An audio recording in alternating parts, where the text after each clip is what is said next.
नमस्कार। विश्व न्यूज 24/7 में आप सभी को सुस्वागतम।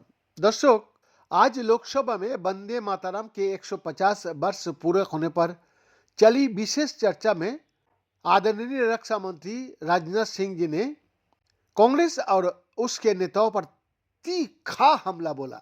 जी हाँ, उन्होंने बिना नाम लिए इशारों में कहा कि जिन्ना के चश्मे से भारत देखने वालों को ही वंदे मातरम सांप्रदायिक लगता है। आज सदन में बोलते हुए आदरणीय रक्षा मंत्री जी ने कहा, बंगाल विभाजन के खिलाफ हुए आंदोलन के दौरान वंदे मातरम की गूंज जनमानस में बैठी। ब्रिटिश हुकूमत ने इसके खिलाफ एक सर्कुलर जारी किया, लेकिन फिर भी ब्रिटिश हुकूमत लोगों के मानस से वंदे मातरम को नहीं निकाल सकी। राष्ट्रीय चेतना जागृत करने के लिए उस समय वंदे मातरम समिति भी बनाई गई थी। 1906 में जब पहली बार भारत का पहला झंडा बनाया गया, तब उसके मध्य में वंदे मातरम लिखा गया था। वंदे मातरम नाम से अखबार भी था। उन्होंने आगे कहा कि अप्रैल 1906 में ब्रिटिश सरकार ने सार्वजनिक रूप से वंदे मातरम का नारा लगाने पर प्रतिबंध लगा दिया था।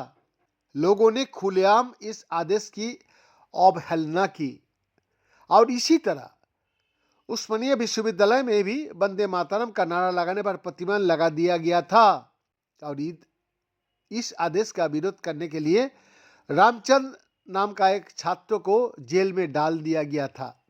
आदरणीय राजनाथ सिंह जी ने आगे कहा, वंदे मातरम का साथ जो न्याय होना चाहिए था वो नहीं हुआ।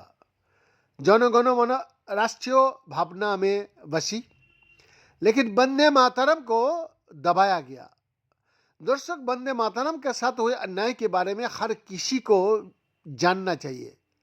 वंदे मातरम के साथ इतिहास का एक बड़ा छल हुआ और इस अन्याय के बावजूद वंदे मातरम का महत्व कभी कम नहीं हो पाया।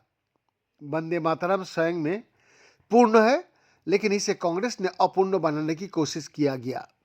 राजनाथ सिंह जी ने आगे कहा कि वंदे मातरम का साथ जो अन्याय हुआ उसे जानना जरूरी है, क्योंकि देश की भावी पीढ़ी वंदे मातरम के साथ अन्याय करने वाले की मंशा जान सके। आज हम वंदे मातरम की गरिमा को फिर से स्थापित कर रहा है। राजनाथ सिंह जी ने आगे कहा कि कुछ लोग ये नैरेटिव बनाने की कोशिश कर सकता है कि जन गण मन और वंदे मातरम का बीच एक दीवार खड़ी की जा रही है। नहीं, ऐसा नैरेटिव बनाने का प्रयास विभाजनकारी सोच है। जो लोग ये बात नहीं समझते हैं वो माँ की ममता को भी नहीं समझ सकता। बीएन का एक्सक्लूसिव रिपोर्ट।